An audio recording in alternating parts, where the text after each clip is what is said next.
Bonjour à tous, je suis Nicolas Maluka, bienvenue dans Grain des Sables.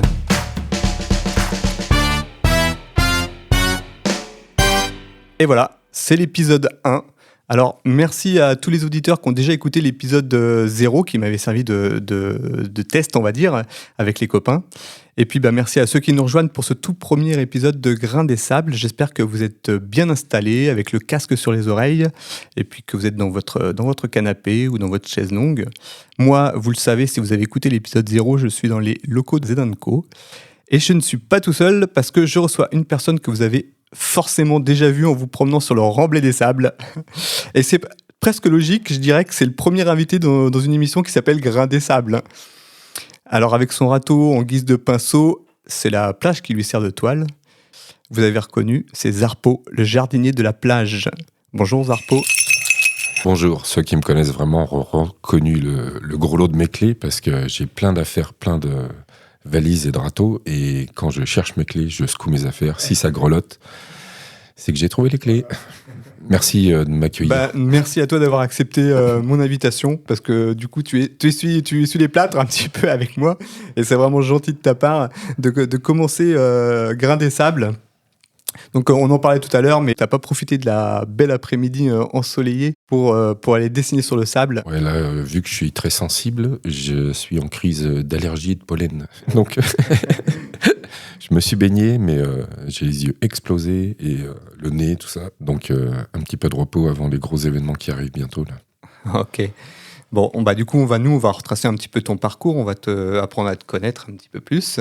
Pour tous les gens qui sont là-haut souvent et puis qui te voient en tout petit, parce que c'est vrai que d'en haut, souvent, t'es loin en fait sur la plage.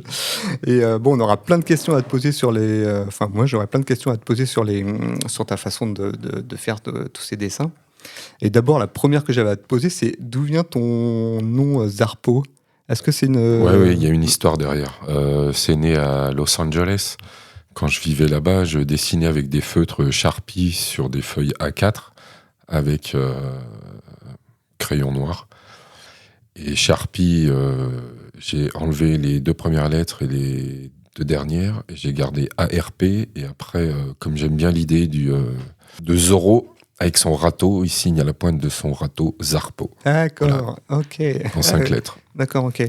Alors tu peux m'expliquer, moi, parce que je suis totalement novice en dessin et peinture, ce que tu appelles les crayons Sharpie.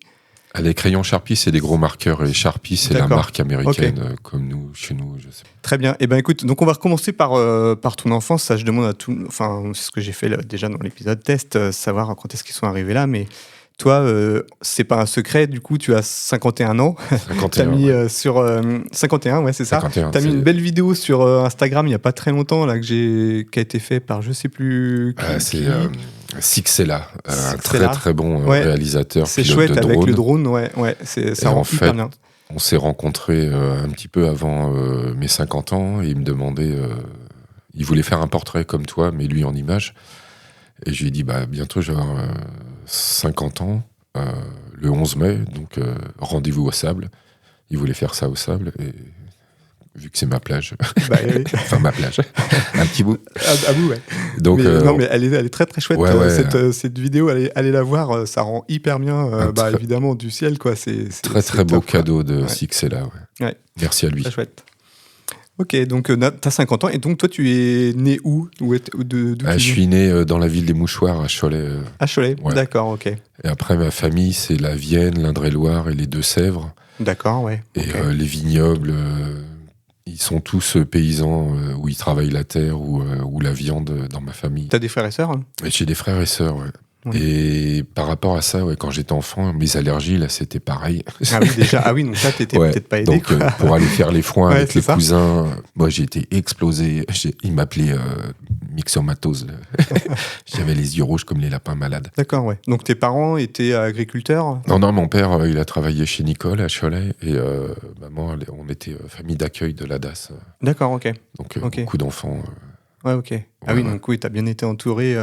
T'étais l'aîné, par rapport à la fratrie, t'étais dans les plus... Le fils unique, j'ai 2 sœurs. D'accord, oui. Ok. T'as été martyrisé. Oui, beaucoup. Et pareillement. D'accord. Donc en fait, ta famille, elle est restée vraiment tout le temps. Vous n'avez pas bougé en fait. Cholet, Saint-Christophe, et puis maintenant Ouais. Bretignolles, les Sables d'Olonne. D'accord. Et donc toi, quand tu étais plus jeune, est-ce que déjà tu avais la fibre artistique qui est arrivée de bonne heure ou... Oui, j'étais très bricoleur. Ouais. Moi, j'ai adoré planter des clous dans le bois, travailler le bois. Ouais. Je me suis ouvert la joue une fois avec une perceuse, peu mes doigts avec les ciseaux à bois. Après, j'ai fait, j'ai fait du crayon très tôt. J'écris souvent sur les murs. Là, tu me demandais d'essuyer les plâtres.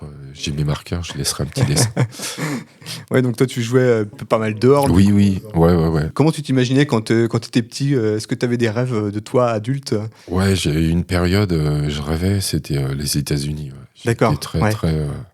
Et le jour où c'est arrivé, je voulais plus y aller. C'est vrai? Ouais. D'accord. Et je me suis regardé, j'ai dit, mais en fait. C'est bien, tu t'es souvenu un peu de l'enfant. Ouais. Et là, je dis, bon, bah vas-y alors. Quand tu étais enfant, toi, à l'école, comment t'as vécu l'école? À l'école, très mal. Il y a une professeure de français, si je la retrouvais, j'aimerais bien lui parler. J'ai fait, je vais l'avouer là, j'ai fait 3 fois ma 5e. D'accord. Ouais, terrible. Toi, tu t'y plaisais pas, je suppose, déjà, mais toi, t'avais des difficultés ou... Moi, je suis dyslexique et, c'est la dyslexie. Et l'autre truc des couleurs, là, daltonien. D'accord. Et j'ai une intelligence, en fait, qui va essayer de comprendre ce qu'on nous explique alors que tu comprends pas la base de... T'as pas les codes, donc... mais c'est toujours toi qui as tort. Alors c'est insupportable. Oui. Mais au bout d'un moment, tu as composé le puzzle de ta compréhension autour de leur vision préprogrammée et après t'es à l'extérieur du champ de mouton. Là, t'as sauté la barrière depuis longtemps et ils savent plus. Donc après, tu deviens jardinier de la plage sans le savoir ou sans t'en apercevoir, mais quand tu retraces le fil, c'est pour ça que c'est intéressant de parler avec quelqu'un. Tu retraces le fil, tout fait sens. Tu te rends compte, que ça a démarré bien plus tôt. C'est un chemin de vie, c'est pour ça l'importance d'avoir passé 50 ans ou quand tu as le recul de pouvoir dire, il y a 20 ans, il y a 25 ans, il y a 30 ans, quand tu as fait des grosses périodes bleu, rose ou sculpture, modelage, vélo, voyage, photo, vidéo, rencontre avec des personnes et puis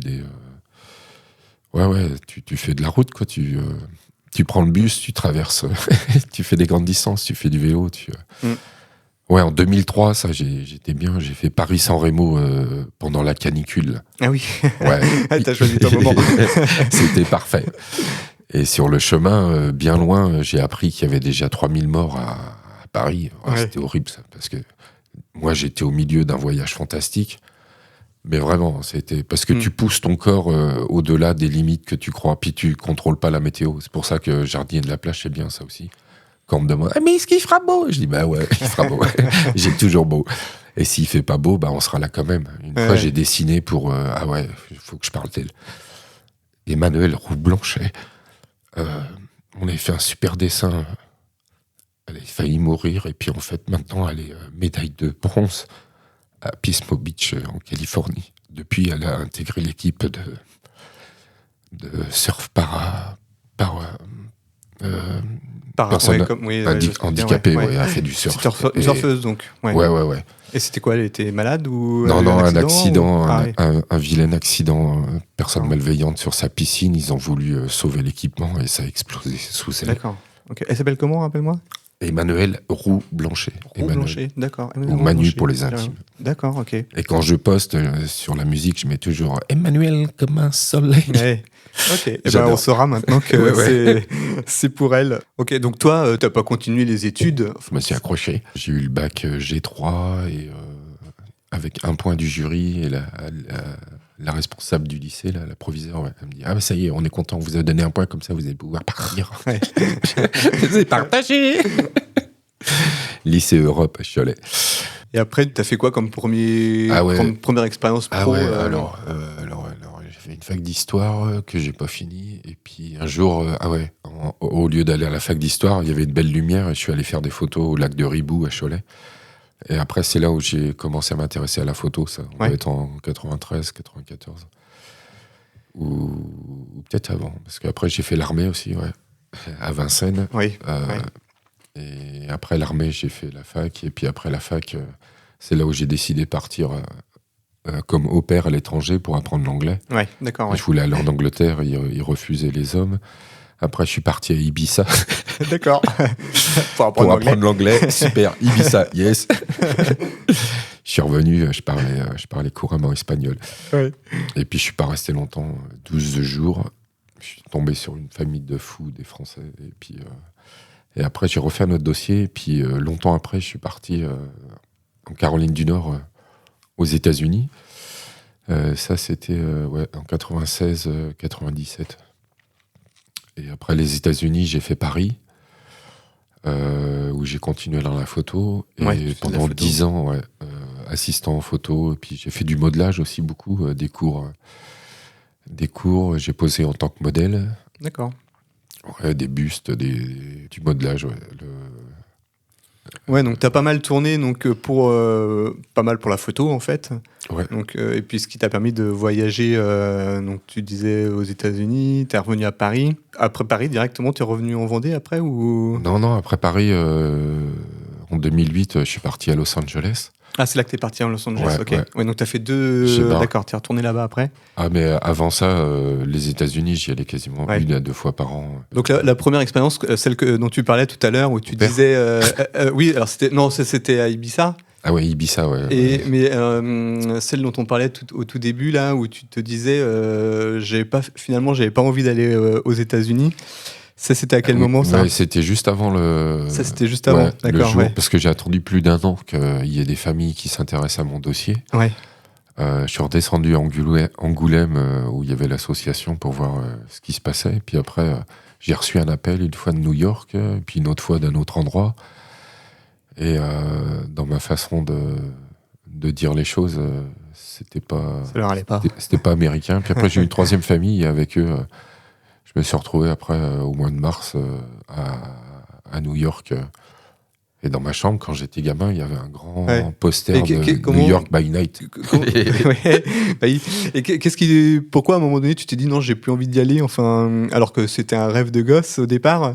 Il y a un truc que tu t'es dit en fait non, c'est... Je sais plus trop. Après, c'est la peur de confronter ton fantasme, en fait. Peut-être, c'était ça, ou le moment où tu as vraiment lâché l'idée que quand ça s'offre à toi, tout le monde autour de moi disait bah ouais, t'as tout survolé. J'ai dit bah ouais, mais et puis après tu fais ce qui se passe, quoi. Et donc en 2008 tu repars à Los Angeles. Ouais. Et là c'est pour faire quoi? Toujours de la photo, ou tu savais ce que t'allais... Quand tu pars comme ça, est-ce que tu sais ce que tu vas faire en arrivant là-bas, ou tu pars J'avais rencontré une femme et j'y allais pour vivre avec. D'accord. Donc je suis parti là-bas avec 2 sacs. D'accord. Photo. T'as resté combien de temps là-bas? Jusqu'en 2013 ou 2014. Ouais, 5-6 ans, quoi. D'accord, ouais. Et puis après, je suis retourné en Caroline du Nord, là où j'étais allé la première. D'accord. Ouais. Dans la famille là, qui m'accueillait. Et puis du jour au lendemain, ils ne m'accueillaient plus. Donc je me suis retrouvé, je me suis retrouvé dans le froid. Ouais. Et donc après, tu es revenu... Après cette aventure américaine, tu es revenu ici, en Vendée, près de la famille déjà, peut-être, j'imagine, aussi. Et, je suis revenu en Vendée, et puis il m'a fallu un certain temps pour mûrir de l'idée, et puis de ressortir de ma coquille. Ouais. Le Zarpeau, je l'ai gardé, et le jardinier de la plage, j'ai créé cette idée au travers de mes racines. Le jardinier, c'est le jardin, c'est l'agriculture, et de la plage, c'est le lieu, et ça sonne bien aussi, de la plage. Oui, tout à fait. Non, c'est clair. Et humblement, je pose des messages ou des dessins, et que chacun qui vient à la plage va peut-être ou pas les croiser, parce qu'avec le recul maintenant, je croise beaucoup de gens qui ont croisé mes dessins avant de me croiser moi, et bien sûr. sur les réseaux, sur les plages. Souvent je voyais les dessins, mais je vous ai jamais vus. Et puis là, je vous vois. Là, dernièrement, on m'a dit je pensais pas que vous ressembliez à ça. Et je sais pas ce qu'elle voulait dire. Ça veut tout rien dire, ça. J'étais bien fatigué ou bien allergisé. Et après, j'y ai repensé. Je me suis dit, tiens, si tu m'entends, dis-moi à quoi je devais ressembler. Ouais, c'est ça. Du coup, la première fois, donc, tu t'es remis à dessiner vraiment sur le sable, c'était en revenant ici. Ouais.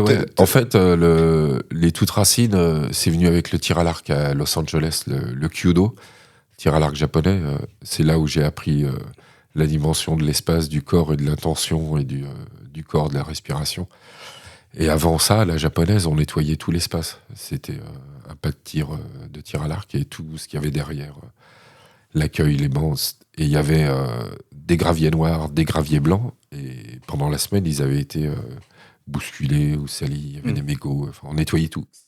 Et après, on triait les graviers. Et après, on les peignait. Enfin, moi, je les peignais avec un grand balai pour les faire tout à plat. Ils étaient tout propres. Ah et ouais, ok, ouais. Tu te mettais en méditation devant, tu t'habillais. Et puis après, tu faisais sonner le gong. Ouais. Et D'accord, ça vibre. Ah oui, d'accord. Ouais, Ouais. ok. Mais c'est le jardin. Donc c'est zen vraiment et tout devenu ça. de là, en fait. D'accord.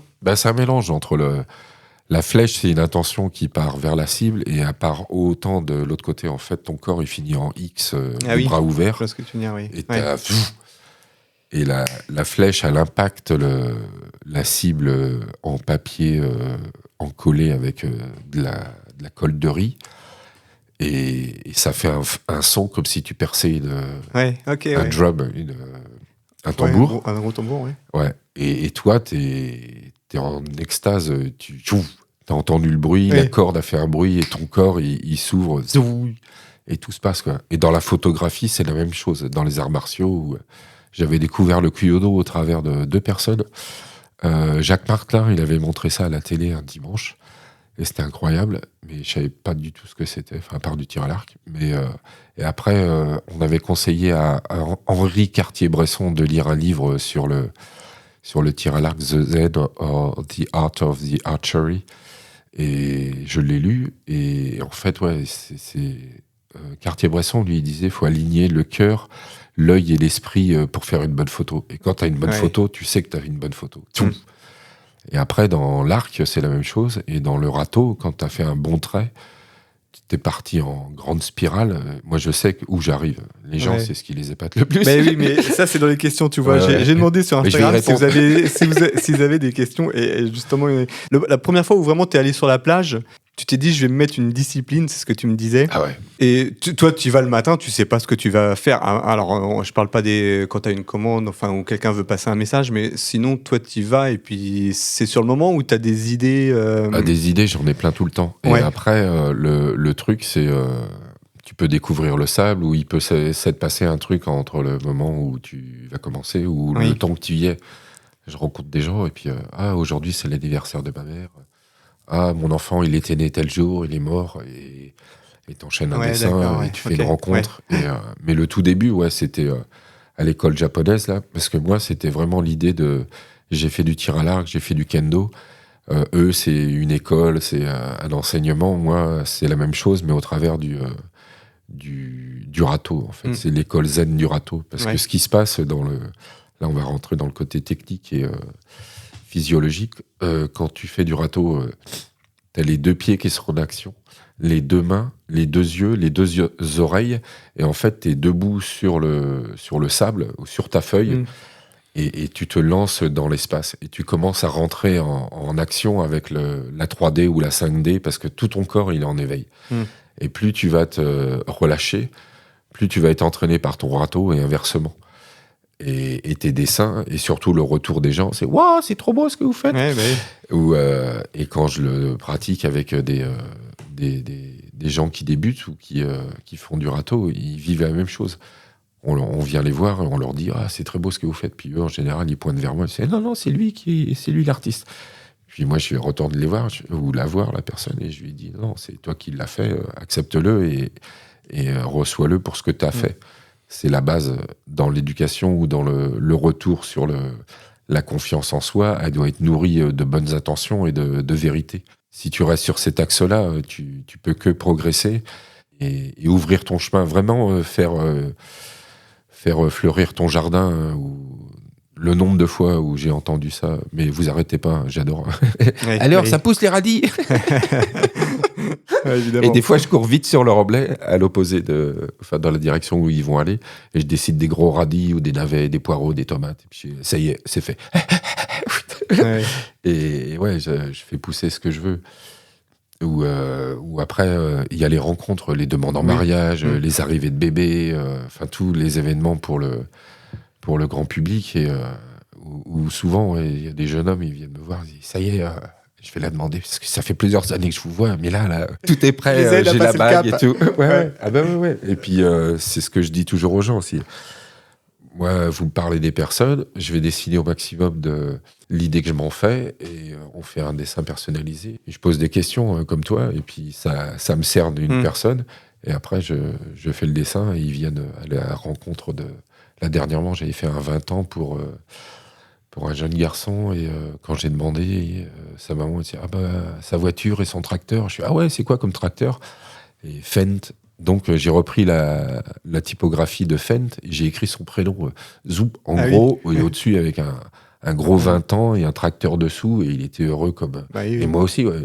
J'ai rencontré le papa, la maman, et les gens passionnés, j'adore ça. Parce qu'ils aiment ce que je fais, ou ils y sentent une passion qu'ils arrivent ou pas à définir, mais puis après, voilà, on se rencontre. Ouais. Il y avait Flavie sur Instagram justement qui demandait, bon, tiens un peu répondu, mais pourquoi cette forme d'expression? On en parlait aussi tout à l'heure. Enfin, le fait d'être sur la plage exposé comme ça, comme tu le disais, la plupart des gens connaissent tes œuvres avant de te connaître toi en fait, parce que les gens les prennent en photo et c'est renvoyé sur les réseaux. Et c'est là l'idée du jardinier. Moi, je sème des graines visuelles. Chaque dessin ou chaque photo qui va être prise au cours de la journée est unique, et va être fleuri sur le réseau de la personne ou sur le partage. Mais des histoires, j'en ai plein. Je veux faire de la scène pour les raconter parce qu'elles sont trop belles. Ouais. Puis elles ne m'appartiennent pas, mais en même temps, elles sont l'écho de ce qui s'est passé, du retour que j'ai pu en avoir. Et moi, j'adore. Et moi, c'est ce qui me plaît, en fait. Stimuler les gens et qu'il y ait du répondant. Et là, pour l'opération Papillon, j'ai reçu un dessin de papillon d'un enfant de 7 mois. Sa maman, elle lui a trempé les pieds dans de la peinture, et elle a fait des empreintes, et elle a dessiné le milieu. C'était le lendemain, j'avais dessiné le prénom du gosse. Le lendemain, quand elle est revenue avec le dessin, je dis waouh. Puis elle l'avait mis dans une pochette plastique, parce que dans la petite valise verte, il y en a des choses. Et c'était trop cool, quoi, parce que quand j'ai vu ça, je dis waouh. Et le 14 février, c'est pareil, j'ai reçu une carte avec un petit jardinier de la plage de dessiner avec des papillons d'une petite fille. Elle voulait absolument écrire une carte au jardinier. Et le lendemain, ils sont venus et tout. Ah, j'ai eu ma carte. C'était trop mignon. Et ouais, c'est dans ma collection, ça. J'ai quelques belles pièces comme ça. Ouais. Mais des fois, ils prennent le râteau et tout. Et puis, ils dessinent un jardinier au râteau autour des dessins ou de la zone. Ouais, quand je rencontre des gosses, là, dernièrement, je dessinais. C'était quoi, un anniversaire? Et j'étais sur la plage, et il y a 3 petites filles qui viennent, comme dans les contes de Grimm. Tout. Elles étaient là, derrière le trait en arc. Et puis elles me regardaient, toutes sagement que ça. Puis moi, je les regarde, je dis, vous voulez des cœurs? Oh oui. Alors je les ai prises, j'en ai posé une, je les ai espacées, et autour d'elles, je dis, moi, tu bouges plus. Hein. Puis je dessine 1 cœur, 2 cœurs, 3 cœurs. Puis il y en a 2 autres qui arrivent, 3 autres. Et nous aussi, on fait des cœurs. Je dis, ok. Puis ça plaît bien, je les ai posés. Je les ai posés. Puis après, j'ai dit, allez-y, écrivez votre prénom à l'intérieur. Puis il y avait un tout petit bout de chou, Alexandre ou Antoine. Il devait avoir 3 ans. Je dis, bouge pas. Et je lui ai écrit son prénom, il était tout content. Et ça, pour les... là, j'ai fait des vidéos. C'est des vidéos d'amis de mariés. Et j'ai fait un dessin, et puis après, on a fait une vidéo ensemble où, pareil, là, j'ai repris le principe des cœurs. Il y a un gros cœur vendéen, et puis sur la grosse plage avec leur prénom. Et ils ont fait toute une mise en scène. Ça va être sympa. Puis après, ils avaient fait plein d'autres images. Je suis curieux de voir ça. Ouais. Et c'est top. C'est chouette, ouais. Ouais, alors pour parler un peu de technique justement, toi, alors tu disais, tu m'expliquais donc que tu t'étais fixé au tout départ un objectif d'aller dessiner chaque jour pendant 1 an, je crois, c'est ça que tu disais.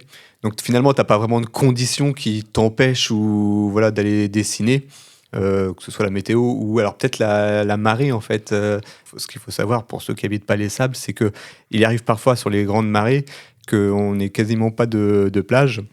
Donc là tu te retrouves bloqué. Par contre toi tu fais aussi Bretignolles, Saint-Gilles. Saint-Gilles après aussi, je vais là où les gens ils ont leurs habitudes avec la plage. Ouais. Je suis allé au Mont-Saint-Michel. D'accord, ouais, ah oui. 2 fois. Ouais. Ah ouais, bah, Mont-Saint-Michel, c'est important ça. Parce que moi, à la base, je suis quand même. J'ai fait des études d'histoire, et puis l'art, l'histoire, les racines, la culture. Quand tu décides au pied du Mont-Saint-Michel en tant que jardinier de la plage, tu lèves le nez un moment, puis tu fais waouh, c'est trop beau. Et bah, comme ici, hein, mais le Mont-Saint-Michel, c'est incroyable comme site. Et la terre là-bas, c'est de l'argile verte. Ouais. Soit elle est humide et c'est de la bouillasse Bah, c'est ça, oui, qui te par pète contre, la gueule. oui, ouais. Soit c'est super dur, un peu comme dans les marais chez nous, et il faut gratter. Quoi. Là, par contre, oui, c'est ça. Ouais. Ouais. Et après, ça fait une poudre verte magnifique. Et du haut des remparts, là, t'as un point de vue qui est, Du coup, qui est oui, énorme. les gens sont hyper hauts, ouais. Donc, Tu peux faire quelque chose d'assez énorme, là. Je dessine, ouais. Ouais. Et c'est là où c'est physiquement très, Bah oui, tu m'étonnes. très physique. D'ailleurs, le râteau, c'est très physique. Souvent, les Ouais. gens, ah ouais. Alors, l'hiver, je suis souvent pieds nus, en short, Oui, avec mon petit foulard et une chapka sur la tête. Et ben, j'ai pas froid t'as du pas tout. froid. Ouais, Ne vous ouais. inquiétez pas, quand j'ai froid, je me couvre. Et alors, la grande question, c'est comment, justement, t'arrives, tu disais que c'était assez naturel, mais comment t'arrives à toi te projeter pour voir ton œuvre en entière, alors que toi, bah, comme tu le disais, t'es sur ta feuille, tu vois, on va dire, qu'une partie, en fait. De la même façon que tu regardes ta feuille A4 et tu dessines dessus, moi, je sais à quel endroit je suis de ma feuille, par où Ouais. elle va être regardée, par le remblai et en Ça, direction ouais. de l'horizon. Donc il y a 2 parallèles. Entre les deux, je vais dessiner l'axe central au-dessus du drap où on jette les pièces, on joue au palais, et le jardinier de la plage en bleu, là, ça Ouais. c'est l'axe central, on va D'accord, dire. ouais. Ok, ça te sert quand même de repère. Ouais, complètement. Ok. Et autour de ça, après, quand je regarde moi le remblai ou le 5e étage, quand il y aura une photo de fête, je sais quelle amplitude de dessin ça représente, ou de plage. Ouais, ok. Et là, je peux projeter. Si c'est pris au drone, après, c'est facile. Ouais. Le drone, mais des fois, il écrase un peu. Il faut absolument prendre l'horizon dans l'image avec un drone. Comme ça, là, tu as la profondeur pour et la voir perspective. Ouais, bien sûr, ouais. Parce que si tu enlèves la perspective de l'horizon au bord de mer, il n'y a plus d'intérêt d'être au bord de mer. Bien sûr, ouais. Mais souvent, les droneman, ils oublient ça. Ouais. Et c'est dommage. Mais après, il y a les reflets, il y a la lumière, il y a le vent, dans les conditions que tu maîtrises pas, la chaleur, le tracteur, la moto. Oui, ça, le vent qui te. Les chiens qui courent après une balle. Alors, tiens, j'avais une question, c'est est-ce qu'il y a des gens justement qui sont venus parce que tu prenais trop de place sur la plage? Non. Non, ça va. Ils osent pas, ils ont peur. Non, t'as jamais. Ouais. Non, c'est vrai, hein, j'impressionne. Moi, si j'arrive sur une plage où je dois dessiner, il y a déjà du monde et ils sont dans l'axe dont j'ai besoin. Et ben, soit ils s'offrent eux-mêmes de se décaler parce que ils sont ça y est, il est là. Vous étiez où? Oui, bah. Il y a soit ça, et sinon, gentiment, je leur propose ou leur demande de se décaler, ou alors je leur dis vous allez être intégrés dans le dessin. Là, je dessine un gros cœur autour de vous, ou une fleur, ou ce que vous voulez. Et n'en bougez pas, vous apportez de la couleur, ça va être super. Ouais. Ah bah ouais, moi j'adore ça. Ouais. Et j'ai plein de belles histoires comme ça. Là. L'autre jour, c'était Henriette. Ah ouais, Henriette, elle était endormie sur la plage, elle se réveille. Elle avait J'avais toute une fresque autour d'elle. Ouais. Elle se réveille. Ah, mais c'est quoi, vous voulez que je m'enlève? J'ai dit non, bouge pas. Je l'avais mis dans un gros cœur.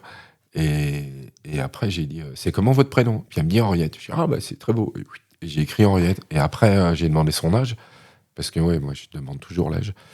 Elle avait 82 ans, je crois, ou 86. Mais elle était heureuse, Covid. C'était magnifique à voir. Ouais. Après, on a fait des photos et tout. J'ai fait des vidéos. J'ai rajouté plein de belles choses autour. Et puis, elle était super heureuse, quoi. Et ça, que tu sois Henriette de 82 ans ou les enfants. Yvonne, j'ai revu Yvonne. Elle m'a ramené à l'habit de Verdun.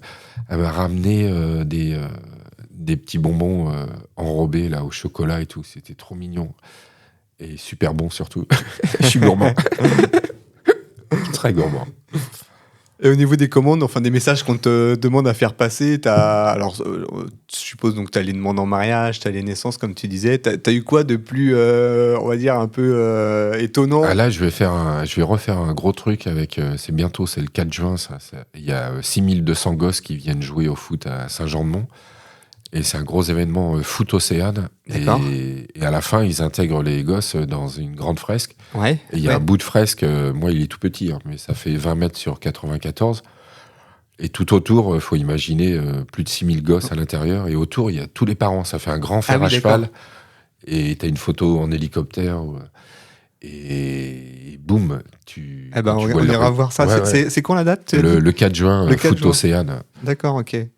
Comment je fais pour apprendre à mieux dessiner? Ça, c'est une question que je me pose parce que j'ai toujours été nul en dessin. Tu sais écrire? Ouais. Le dessin, c'est une écriture. Une fois que... Après, tu peux t'amuser à apprendre le chinois. Et dans les caractères chinois, ça part d'un dessin vraiment figuratif. Le cheval, Ma, ou Fa, je sais plus, Ma, je crois. Et, ça ressemble à une tête de cheval. Et au travers des siècles, ça s'est affiné au caractère qu'on connaît. Ah oui. Et en fait, ça t'apprend la base. Et quand tu reprends à l'inverse, tu mets la structure d'un squelette. Quand tu dessines en bonhomme de fil de fer, là, c'est la meilleure base parce qu'après, tu peux nourrir, comme en modelage, quand je le faisais, tu peux nourrir les formes avec le profil et la musculature de ton personnage pour faire du 3D. Mais faut savoir ce que la personne comprend, d'où le fait d'avoir été ou d'être dyslexique et daltonien, là, ce que comprend la personne et ce que tu es en train de lui dire et ce qu'il comprend, ce que tu veux lui. Et après, quand on rentre dans le langage technique ou dans l'abstrait, c'est là où le râteau, c'est très concret. Tu traces des lignes droites, ta ligne droite, tu vois si elle est droite ou elle est pas droite. Ouais. Et ça, c'est la base. Moi, quand j'enseigne le râteau au départ, c'est ce qu'ils font. Des traits droits, on écrit en bâton, en général, leur prénom, on met ça dans un rectangle, et du rectangle, on tire les lignes de fuite, et ça sort en volume. Ouais, d'accord. Toutes les petites imperfections, là, pour vraiment faire du propre à la japonaise, tu les reprends, il faut vraiment que ça soit clean. Et une fois que ton cerveau, il intègre, et ton corps, à faire du propre la première fois, et à garder tes points de repère pour pouvoir construire grand, après, tu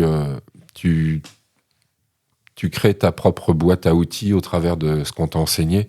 Et puis un jour, tu vas trouver un sujet. Ah, je veux absolument dessiner cette cigogne ou ce dracard. Et tu vas partir à commencer à raconter une histoire parce que la cigogne, ça vole, le dracard, ça flotte. Tu dessines la mer autour, tu dessines puis du fou.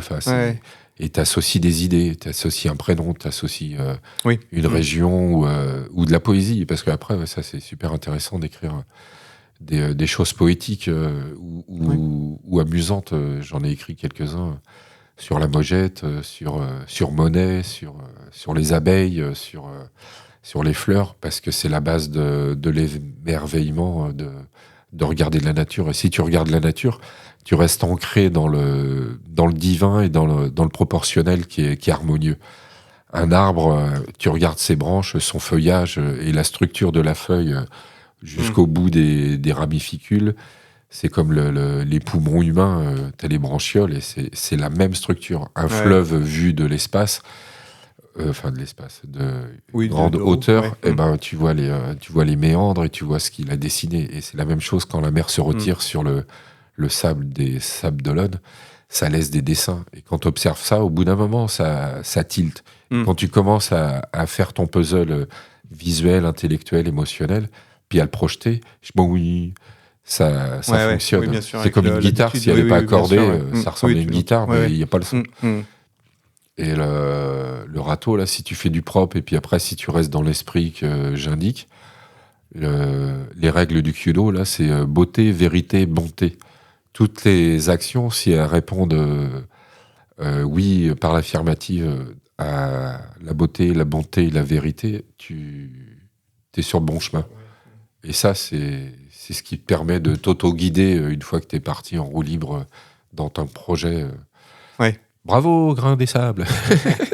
Forza. Alors, est-ce que tu as un coup de cœur du moment à partager, un événement que tu as vu, un film, un livre que tu as lu, un resto Mes adresses favorites, alors j'adore le Café des Halles chez Toto. Il y a une ambiance extraordinaire avec des personnages. Et je m'y arrête souvent pour me désaltérer. Le bar à sardines, à Bretignolles, à l'appareil, chez Olivier. Ça, c'est aussi une belle rencontre parce que c'est pas le premier, mais c'est le premier à l'avoir affiché. J'ai dessiné devant chez lui le bar à sardines avec sa boîte à sardines. Et ensuite, je l'ai photographié. On l'a imprimé chez quelqu'un de Bréty. Et il l'a affiché dans son bar. Et à chaque fois que je vais là-bas ou pas, il dit regardez, c'est lui qui a dessiné ça. Et c'est pas du Photoshop, hein, c'est du vrai, c'est Orato. Et c'est génial comme lieu. Puis comme symbole, la sardine. Ouais. J'aimerais bien avoir mes boîtes de sardines avec le jardinier de la plage. Bientôt, je vais faire le festival du râteau aussi, là, avec un beau design que j'ai dessiné sur la boîte de mon anniversaire de gâteau. C'est un cas à Bretignolles, super mec. Et là, j'ai dessiné les 5 ans de sa fille, Maëa, et la maman et la fille sont allées voir. Et elle était toute heureuse, la petite gamine, de voir son prénom sur la plage. Et ouais, c'est plein de belles rencontres comme ça. Ouais. Et moi, c'est vraiment ce que je recherche. Ouais. J'offre des fleurs où j'en reçois, et puis voilà. C'est Ouais. la base. Faire du choquant, c'est trop facile. Et c'est pas mon état d'esprit. Je préfère cultiver le bon plus lentement. Et puis ouais, rencontrer des gens comme toi, comme tous les autres sur la plage. Ah, qu'est-ce que vous faites? Ouais. Je dessine. Ah, tu fais quoi? Je sais pas, tu veux quoi? Et hop, ça part comme ça. Eh ben, merci en tout cas d'être venu au micro. Là, t'as tellement de rencontres, toi, qu'on pourrait passer beaucoup plus de temps à discuter. Bah, je peux revenir si tu veux. Exactement, tu reviendras. Avec grand plaisir. Vraiment, merci beaucoup. Et puis, merci à Zedanko de nous prêter les locaux pour enregistrer ce podcast. Toi, le jardinier de la plage, on le retrouve sur Instagram principalement, hein, c'est là-dessus. Donc, si vous voulez le contacter, les gens passent par Instagram, je suppose, s'ils veulent te faire une commande, etc. Texto, téléphone. Ouais, texto, téléphone, mais du coup, tu as tout ça sur Insta. Sur Instagram, ouais. Ok, ça marche. Eh bien, abonnez-vous au podcast si vous souhaitez découvrir un de mes prochains invités. Et puis, pareil, vous me suivez sur Grain des Sables sur Instagram et Facebook. Voilà, je vous dis à bientôt. Au revoir. Au revoir.